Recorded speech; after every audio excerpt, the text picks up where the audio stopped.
Jumlah kasus positif COVID-19 menembus angka 1.000 lebih, sementara kematian mencapai 87 jiwa. Apa yang menyebabkan angka kematian begitu tinggi? Betulkah masih banyak rumah sakit yang gagap atau bahkan enggan menerima pasien dengan status terkait COVID-19? Apakah juga betul masih terjadi kesalahan diagnosa terhadap pasien COVID-19? Malam ini bergabung dari luar studio dua narasumber kami, yaitu Ibu Lia Gardenia Partakusuma, Sekjen Persi atau Perhimpunan Rumah Sakit Seluruh Indonesia, melalui Skype. Ibu Lia, selamat malam. Terima kasih malam hari ini sudah bergabung. Selamat malam. Assalamualaikum warahmatullahi wabarakatuh. Waalaikumsalam warahmatullahi wabarakatuh. Terima kasih Bu Lia, dan saya akan menyapa Dr. Agus Dwi Susanto, Ketua Perhimpunan Dokter Paru Indonesia. Dr. Agus, selamat malam. Selamat malam, Mbak Putri. Terima kasih kembali meluangkan waktu untuk kami di tengah kesibukan ya, Pak Dokter. Terima kasih. Ya. Saya ke Ibu Lia dulu. Ibu Lia, kalau misalnya kita mengetahui, melihat perkembangannya sampai hari ini, jumlahnya terus naik, menembus angka 1.000, ini diperkirakan baru awal, kurvanya masih baru awal naik. Bagaimana kesiapan rumah sakit di seluruh Indonesia sejauh ini, Ibu Lia? Ya, terima kasih Mbak Putri. Jadi memang kalau kita mendengar bahwa kasus hari ini sudah tembus 1.000, ini memang merupakan satu tantangan untuk rumah sakit di seluruh Indonesia.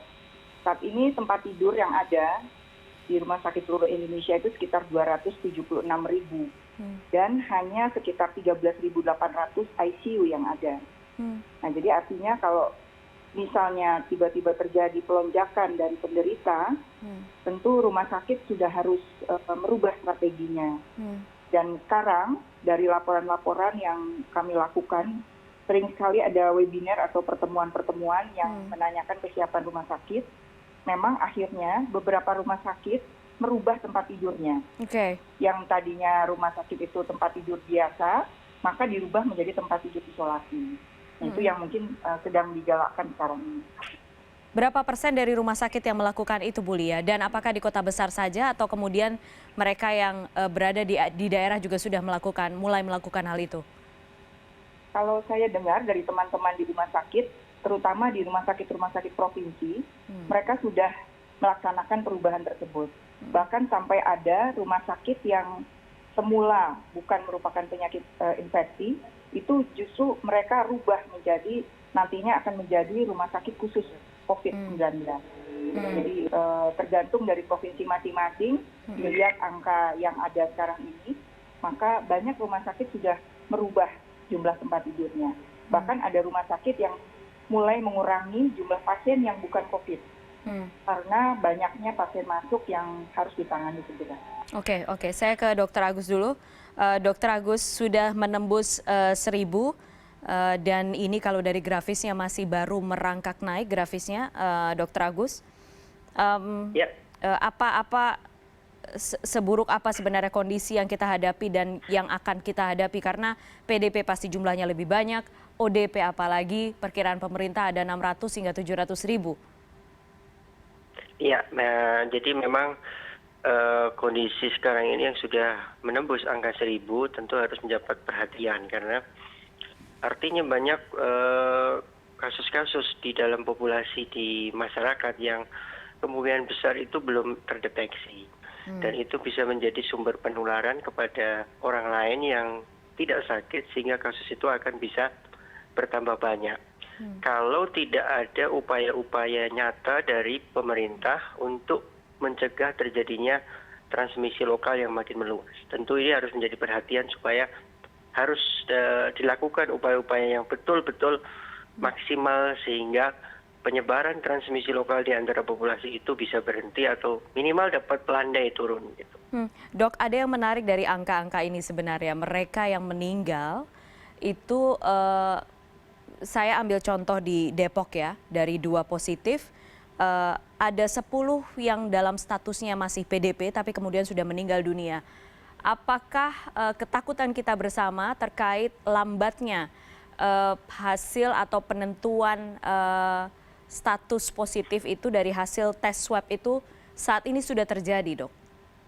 Sebenarnya itu sudah sejak awal kami dari Perhimpunan Dokter Paru Indonesia sudah menyampaikan kekhawatiran tersebut kepada pemerintah dari surat kami sekitar tanggal 15 Maret kepada Presiden. Ya, kita sampaikan bahwa sistem yang berjalan untuk pemeriksaan ini itu jumlah laboratoriumnya kurang yang sudah ditentukan pada waktu itu. Dengan kapasitas kasus yang diprediksi akan meningkat, loadingnya akan menjadi besar ketika pemeriksaan itu, PDP banyak, ODP banyak sehingga harus dilakukan pemeriksaan, sedangkan laboratorium rujukan masih terbatas. Nah, tentunya setelah dilakukan penambahan pun, yang sekarang ini Jakarta ada sekitar 4 rujukan di Jabodetabek. Tentunya kalau dilihat Jakarta dengan jumlah kasus yang terbanyak di Indonesia saat ini, itu masih belum mencukupi rasanya, sehingga perlu dilakukan langkah-langkah yang lebih cepat. Kalau idealnya dari hitungan dokter, dideteksi, gitu. Kalau idealnya dari hitungan teman-teman ahli paru, semestinya ada berapa laboratorium sih, Dok? Sebenarnya yang lebih cepat adalah bagaimana kami usulkan terdapatnya pemeriksaan rapid molecular test yang berbasis PCR. Oke. Sehingga dengan rapid molecular test yang berbasis PCR dalam 2 jam itu bisa dilakukan, dan itu bisa disebar dalam beberapa rumah sakit rujukan, dan rumah sakit itu bisa melakukan tes sehingga tidak perlu menunggu, meskipun harus dikonfirmasi ulang dengan pemeriksaan swab dengan RT-PCR di laboratorium yang sudah ditunjuk, tetapi hal itu akan lebih mempercepat untuk bisa mendeteksi. Sehingga kasus-kasus PDP yang kemudian sudah meninggal duluan sebelum ada hasilnya, itu bisa lebih cepat diketahui, sehingga tata laksana lebih dini. Karena kalau tata laksana lebih dini, probabilitas untuk dia bisa ada kesembuhan itu lebih besar. Rapid test untuk molekular ini kan kemudian kemarin tidak dipilih Indonesia, tapi chance itu masih bisa ada tidak? Maksudnya kesempatan untuk mendatangkan alat itu dan lain sebagainya itu kan bisa kan sekarang, Dok? Saya rasa bisa, ya. Memang harus betul-betul dilakukan untuk itu, karena itu salah satu cara yang lebih cepat untuk mendeteksi. Karena waktunya dan loadingnya yang laboratorium rujukan itu tidak bisa menerima berbagai rujukan dari berbagai rumah sakit, sehingga waktunya akan menjadi lebih lama. Tetapi kalau ada rapid molecular PCR test tersebut di beberapa rumah sakit yang sudah ditunjuk akan menjadi lebih cepat. Nanti dikonfirmasi ulang dengan swab sebagai konfirmasi. Tetapi pemeriksaan itu akan mempercepat lebih dini sehingga deteksi terhadap PDP lebih cepat sehingga dia bisa ditangani lebih dulu. Oke, dalam beberapa hari terakhir mungkin Dr. Agus dan juga Ibu Lia mungkin mendengar atau mungkin melihat sendiri ada beberapa tautan berita terkait orang yang kemudian pasien meninggal dunia, status pada saat meninggal dunia itu adalah PDP, ada juga yang statusnya suspek, tapi mengalami kesusahan, kesulitan, dan kebingungan datang ke beberapa rumah sakit, mengalami beberapa diagnosa yang berbeda, disampaikan mereka di-discharge dari rumah sakit. Jadi sebenarnya sekarang apa sih yang terjadi kalau dari sisi rumah sakit dan dari sisi dokter? Saya ke Bu Lia dulu. Apa yang sebenarnya terjadi sekarang, Bu Lia, sebenarnya? Ada orang yang misalnya datang ke rumah sakit A, langsung diminta untuk sudah kondisinya menunjukkan gejala, dikatakan ODP dan segala macam, sekalipun memang ada imbauan untuk isolasi mandiri katakan, tapi kondisinya sudah cukup parah, kemudian diminta oleh rumah sakit untuk buru-buru dipindahkan ke rumah sakit lain. Itu kan sebenarnya kalau misalnya awal-awal mungkin bisa dikatakan itu hoax, itu tidak ada. Tapi semakin kesini semakin banyak orang yang bercerita soal itu. Ya, baik Mbak Putri. Jadi memang dilema sekali Mbak Putri. Jadi artinya kami juga dari Persi ini sering sekali menerima laporan bahwa kesulitan dalam mencari rujukan. Pada pasien-pasien dengan keluhan yang mungkin bisa jadi kita sebut bisa jadi PDP ya. Nah ini biasanya itu kan membutuhkan ruang isolasi. Nah, kebanyakan rumah sakit saat ini mempunyai ruang isolasi terbatas. Dan kalau kita tahu bahwa rumah sakit rujukan yang sudah ditunjuk saat ini sudah boleh dikata penuh dan harus menunggu sampai masa inkubasinya itu hilang. Jadi artinya harus ada pemeriksaan 2 kali yang menyatakan negatif. Jadi satu pasien kalau dirawat di sebuah rumah sakit rujukan dengan isolasi, itu tidak mudah begitu saja boleh keluar dari rumah sakit. Pasti akan ditunggu masa inkubasi atau masa virusnya itu harus sudah tidak ada dalam pasien. Nah ini yang menyebabkan length of stay dari pasien itu menjadi panjang. Nah ini makanya kenapa tadi saya setuju dengan Dr. Agus bahwa seharusnya memang kita lebih cepat lagi untuk mengeluarkan hasil pemeriksaan laboratorium. Sebagai contoh, ada berbagai cara ya. Contoh misalnya, untuk screening saja, di Singapura itu 6.800 tes per 1 juta penduduk. Di Korea 7.000 tes per 1 juta penduduk. Di Indonesia hanya 12 tes per 1 juta penduduk. 12 tes, oke. Iya, 12 tes per 1 juta penduduk. Jadi ini sangat rendah sekali, sehingga begitu masuk ke rumah sakit yang sekarang ini kita memang kita harus menunggu sampai hasilnya dia negatif dengan ada prosedurnya, jadi tentu tidak 1 kali tapi harus 2 kali. Kemudian juga pasien-pasien yang gejalanya mungkin tidak berat tetapi sudah menunjukkan positif sehingga dia harus menunggu juga, itu akan memenuhi rumah sakit. Kami menghimbau sebetulnya apakah bisa misalnya kita betul-betul bisa screening cepat. Dengan screening cepat maka rumah sakit langsung bisa memutuskan apakah pasien ini masuk isolasi atau tidak masuk isolasi. Atau kalau misalnya memang waktu baru datang itu juga sudah kita bisa lakukan dengan segera pemeriksaannya, itu juga akan membantu klinisi untuk menentukan sikap. Nah ini juga dirasakan betul oleh kami rumah sakit dan alhamdulillah hari ini kami baru mulai mendapatkan rapid test yang dibagikan oleh pemerintah, walaupun jumlahnya ya kami mendapatkan sekitar 60 tes per rumah sakit kira-kira. Hanya di rumah sakit rujukan kan ya Ibu ya? Ya, jadi artinya yang dibagikan kelihatannya prioritasnya adalah rumah sakit yang sudah merawat pasien yang sudah ada positifnya. Kan rumah sakit rujukan itu kan juga terbatas ya, tidak semua. Di Jakarta juga memang sudah ditambah lagi ada 32 dan sebagainya, sudah tambah banyak sih. Cuma ya itu tadi bahwa kami sangat membutuhkan decision-nya. Nah untuk pasien-pasien yang memang masih belum dapat tempat, saat ini pun masih terjadi. Sulit buat kami menggoyang gitu, menggeser karena memang sudah full di tempat-tempat tersebut. Apabila kami masukkan pasien biasa yang non-COVID tentu harus juga digeser lagi ke tempat lain. Sebenarnya tidak hanya itu. Nanti setelah jeda, kita sekarang jeda dulu Bu Lia. Nanti setelah jeda saya akan menanyakan sebenarnya apakah semua rumah sakit sudah mengerti, sudah mengetahui protokol yang harus dilakukan. Karena ada di media sosial ada yang mengatakan datang ke rumah sakit dan terlihat petugasnya kebingungan, tidak mengerti bagaimana menerima seorang pasien dengan status PDP. Nanti setelah jeda, Ibu Lia kita bahas dan juga Dr. Agus tetap bersama kami di CNN Indonesia.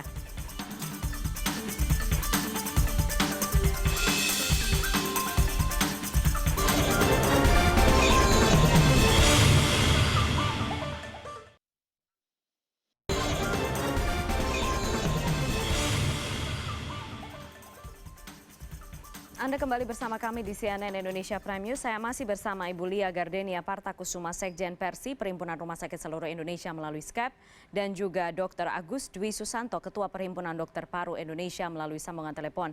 Saya ke Ibu Lia dulu. Saya ingin konfirmasi beberapa hal Bu Lia yang beberapa hari terakhir beredar baik di media sosial, sudah juga diangkat di media online.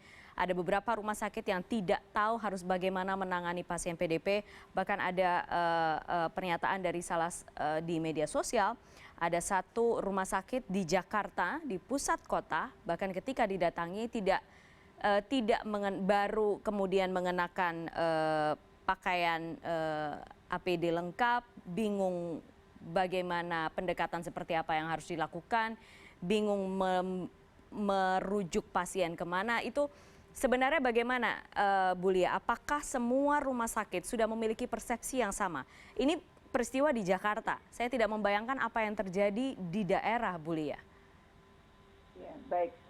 Jadi Mbak Putri, memang saat ini yang kami lakukan dari Persi adalah kita melakukan sosialisasi kepada rumah sakit yang artinya bisa berkomunikasi gitu. Karena komunikasi ini kita lakukan lewat webinar saat ini dan juga adanya edaran-edaran lewat asosiasi. Nah kemudian yang kita tekankan sebetulnya adalah mulai dari triase. Nah tetapi untuk diketahui pertama adalah masalah alat pelindung diri, itu memang belum semua rumah sakit itu memiliki jumlah yang cukup untuk menggunakan APD ini. Nah jadi yang terjadi adalah pada saat kita kan ada namanya triase. Nah, triase itu biasanya di garda depan. Begitu anamnesis menyatakan bahwa ada terduga COVID, memang seharusnya dilakukan ada pemilahan. Artinya pasien tersebut diletakkan atau diminta untuk pergi ke satu ruangan khusus. Nah, saya tidak tahu apakah memang pada saat tersebut rumah sakit yang didatangi oleh pasien betul-betul tidak tahu.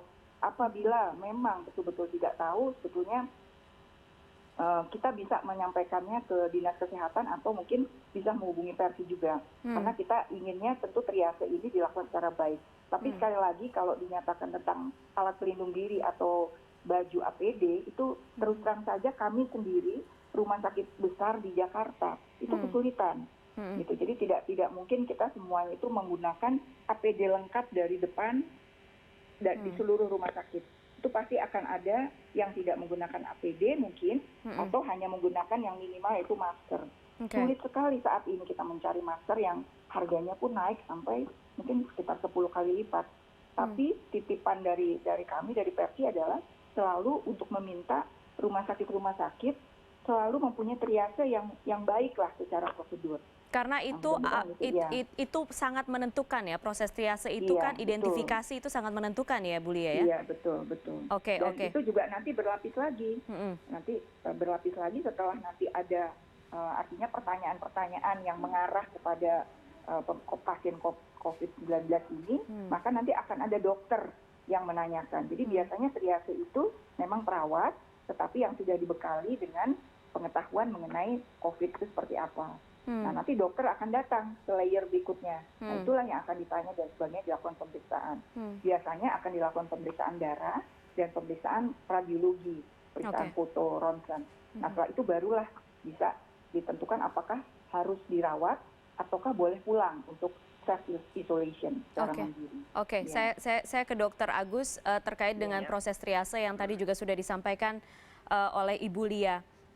Triase ini menjadi hal yang sangat penting karena berkaitan dengan identifikasi pasien. Dokter, kalau misalnya dari beberapa informasi sudah beredar di mana-mana, mungkin dokter juga sudah membaca, ada seseorang datang ke beberapa rumah sakit, ke beberapa dokter, sampai akhirnya masih tetap dikatakan hanya mengalami infeksi tenggorokan, tapi kemudian orang tersebut sudah meninggal dunia karena kemudian hasil swab testnya terakhir menyatakan ia positif. Jadi virus ini masih baru, masih tidak dikenali, tapi bagaimanapun soal identifikasi awal, itu sesulit apa sih dok sebenarnya? Karena kan ada juga yang asimptomatik dan lain sebagainya. Ya, terima kasih. Jadi ini yang mesti dipahami juga bahwa COVID-19 ini ketika masuk ke Indonesia kasusnya masih di awal-awal, itu kriteria menegakkan diagnosis, baik itu ODP maupun PDP itu masih berbasis pada riwayat perjalanan ke luar negeri ke daerah terjangkit. Itu masih penting ya di awal-awal ya. Halo? Iya dok. Nah, atas dasar itulah pemahamannya bahwa ketika Indonesia sudah menjadi negara terjangkit, kriteria tersebut mestinya berubah sejak awal lebih cepat. Tetapi perubahannya itu kan baru terjadi belakangan, bahwa kriteria diagnosis itu perubahannya berubah. Sehingga ini juga menjadi menyulitkan bagi tenaga medis ketika melakukan penapisan. Pada kasus-kasus COVID yang ringan, yang belum ada kasus pneumonia, yang tidak bisa dideteksi dengan fototorak, ketika datang hanya dengan batuk, pilek, sakit tenggorokan, kalau dia tidak ada riwayat perjalanan ke luar negeri, pakai kriteria yang lama, tentu dia bukan masuk kriteria PDP kalau dulu. Ya kan? Iya. Tapi ketika keluar kriteria baru yang sudah dikeluarkan beberapa waktu yang lalu, maka kalau dia dengan keluhan seperti itu dan dia berada di wilayah terjangkit seperti Jakarta, dia sudah masuk kriteria PDP mestinya karena ada gejala ya, kemudian di daerah terjangkit. Apalagi kalau punya riwayat kontaknya.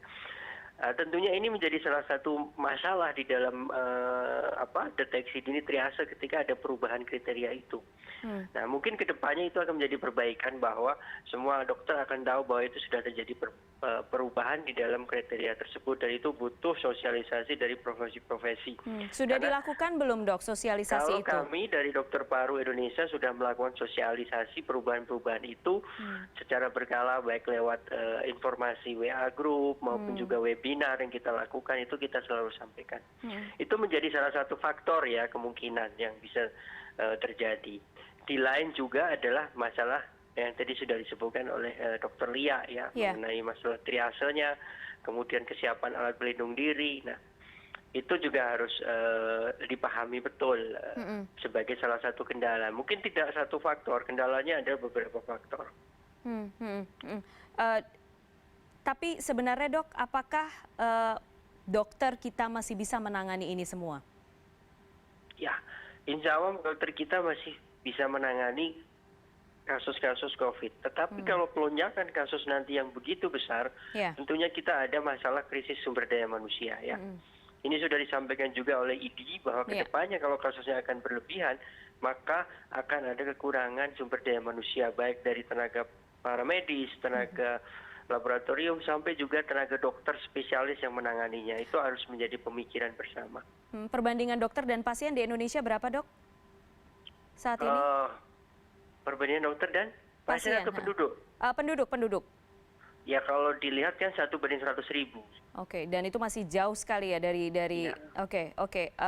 Baik, dok, sebenarnya pertanyaan yang berikutnya yang kemudian mengganggu pikiran saya sebenarnya sejak beberapa hari terakhir, mengapa kemudian kasus kematian di Indonesia cukup tinggi, dok? Oke, terima kasih. Kasus kematian di Indonesia cukup tinggi, itu dari berbagai analisa, itu disebabkan adalah karena deteksi kasus kita yang ada di populasi itu rendah, sehingga kasus yang ada itu kesannya tinggi dibanding jumlah kasusnya, sehingga persentasenya menjadi tinggi. Nah, seperti tadi Dr. Lia sudah sampaikan di awal, bahwa di luar negeri itu screeningnya bisa sampai ratusan ribu. Betul. Nah, kita belum sampai sejauh itu, sehingga kita tidak bisa mendeteksi sebenarnya di populasi itu ada berapa banyak. Tetapi angka kematiannya tinggi yang ada di rumah sakit dibanding populasi kasus totalnya, sehingga kesannya jadi tinggi 8,7%. Itu adalah analisis dari sisi public health ya. Nah, yang kedua tentu dilihat dari analisis dari sisi hospital base. Ya, angka kematian yang ada di rumah sakit kalau dilihat adalah kasus-kasus yang memang sebagian besar itu adalah kasus yang sudah severe berat dan kemudian dengan komorbid ya. Data kami di Rumah Sakit Persahabatan, karena saya bekerja di sana, itu hampir sekitar 80% memang yang meninggal itu dengan komorbid. Ya, ada yang dengan diabetes, ada yang dengan obesitas, ada yang dengan hipertensi. Nah, ini menjadi salah satu faktor, dan harusnya pendekatan nantinya adalah orang-orang yang berisiko tinggi ini harus betul-betul melakukan upaya social distancing yang benar, upaya isolasi dan mengurangi pajanan atau paparan terhadap faktor risiko. Karena dia yang paling berisiko kalau terinfeksi untuk bisa risiko kematian. Oke. Bagaimanapun kan sekarang pemerintah sudah memilih untuk melakukan rapid test dengan cara antibodi tadi, baru juga dilakukan oleh beberapa rumah sakit di wilayah DKI Jakarta hari ini. Sekalipun sudah sempat bisa dikatakan sejak 3 hari terakhir sudah dilakukan. Apakah itu cukup sekarang atau harus ada hal yang lebih agresif lagi yang harus segera dilakukan untuk menekan kurva ini? Dr. Agus dan Dr. Lia, nanti setelah jeda kita bahas itu, tetap di CNN Indonesia.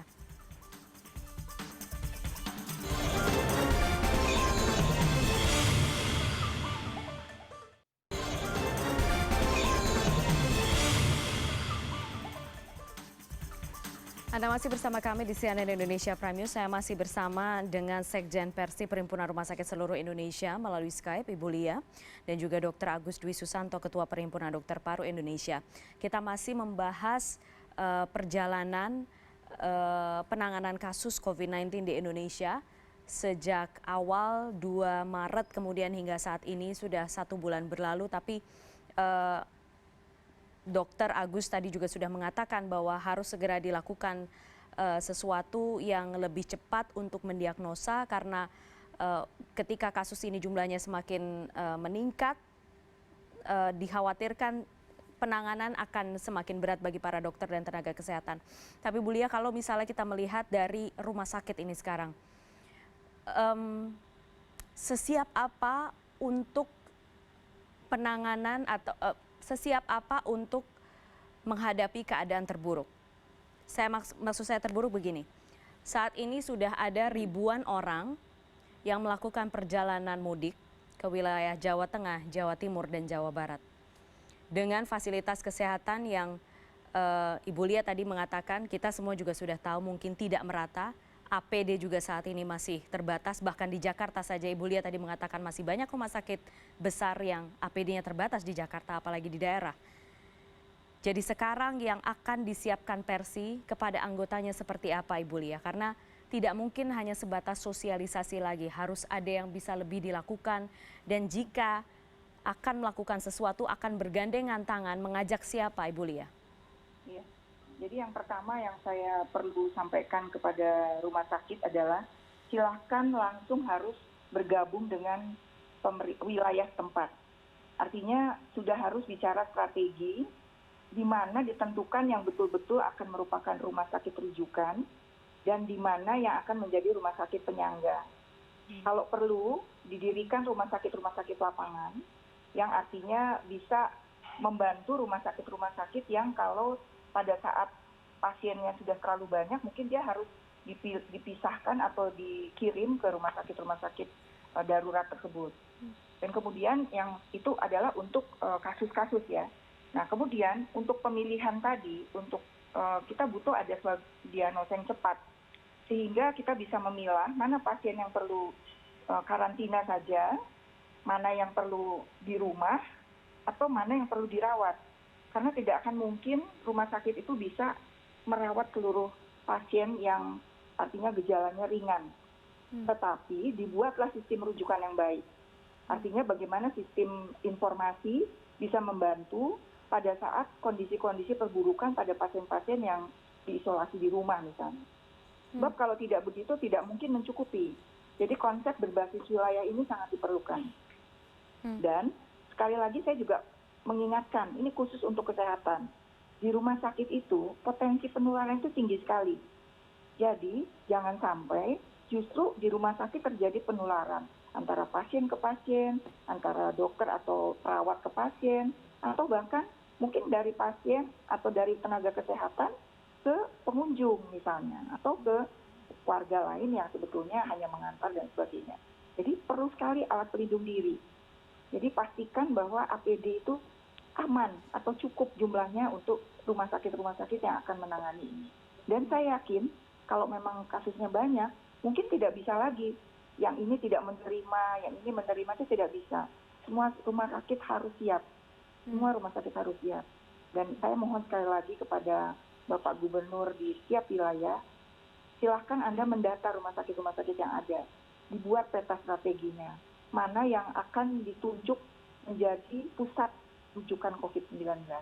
Dan buatlah alternatif-alternatif kalau memang harus dibuat tempat-tempat yang bukan rumah sakit, tapi harus di-set sebagai rumah sakit.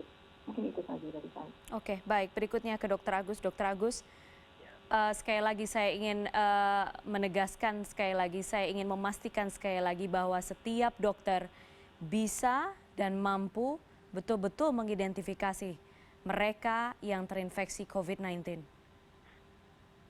Ya, oke, terima kasih. Jadi pada prinsipnya adalah dengan kondisi yang kasus semakin meningkat ini, maka ini diperlukan kolaborasi para dokter di seluruh Indonesia. Kalau awalnya ini adalah kasus yang sebagian besar ditangani oleh dokter spesialis paru, maka kedepannya kita harus sama-sama bergandengan dengan dokter-dokter spesialis lain yang mungkin bisa membantu di dalam penanganan itu di lapangan. Semua dokter harus punya kapasitas yang sama. Dan kami sudah menyampaikan itu kepada Ikatan Dokter Indonesia. Kedepannya masalah sumber daya manusia harus bisa ditangani bersama oleh dokter-dokter spesialis lainnya, dokter umum juga sebagai lini yang ke depan di dalam tata laksana awal untuk penanganan COVID-19. Ini sudah kita sampaikan juga kepada seluruh cabang di Indonesia, kolaborasi antar disiplin ilmu untuk menangani COVID-19 di masing-masing wilayah, sehingga SDM yang ada akan cukup untuk bisa membantu. Dok, apa yang akan Anda sampaikan sekarang kepada kolega Anda, para dokter, katakanlah mereka yang dokter-dokter yang berjaga di UGD misalnya, yang menerima pasien pertama kali dengan kondisi darurat. Dokter, silakan. Yang terpenting adalah sign of crisis-nya. Kita sebagai dokter bahwa ketika kasus ini menjadi sebuah pandemi dan wabah, maka sign of crisis kita sebagai dokter harus mulai dilakukan bahwa apakah ini suatu COVID, dan itu mesti betul-betul dipastikan kalau ini COVID apa yang harus saya lakukan. Itu sudah ada pedomannya baik oleh profesi spesialis maupun oleh Ikatan Dokter Indonesia. Itu yang menjadi kuncinya.